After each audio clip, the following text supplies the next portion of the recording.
Today we're going to talk about the relationship between fasting during Ramadan and its immune effects. Ramadan lasts between 29 and 30 days, and you're required not to drink or eat anything just before sunrise to just after sunset. This is a dry fast, and what I mean by a dry fast is you're not drinking any water.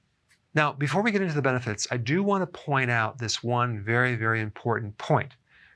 If you look at some of the studies done on Ramadan, you're going to see some mixed reviews. And I think the reason for that, because what you eat before and after you fast is going to make or break your success.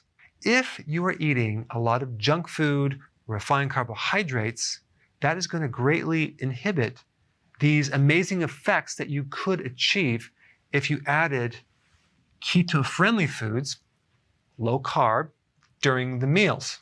I mean, think about it. Ketones in general are antimicrobial.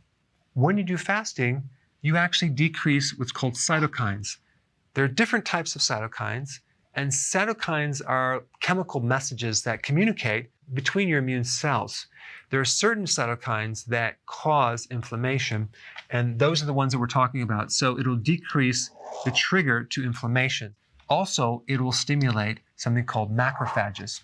A macrophage is a large cell that eats bacteria and microbes and viruses. This is like a professional, what's called a phagocyte, which not just is like a garbage disposal, but it is a deadly killer and one of the first lines of defense for any type of invasion for microbes. So the more you can stimulate macrophages, the better the immune system. All right, next thing is it will increase the microbiome. What is the microbiome? That describes your friendly microbes in your body that help you. A great majority of your immune system, and I'm talking like 70%, is located in your large intestine. And I'm talking about the microbiome, which I did a video on, and I'll put that link down below, gives you incredible immune support. And without it, your risk for infection goes straight up and vertical. When you do fasting, which is kind of weird because you're actually kind of starving them, they live longer. There's certain type of genetic things that get triggered that support your immune system. Next thing is resistance to stress. When you fast, you increase your capacity to fight off stress, as well as DNA damage too.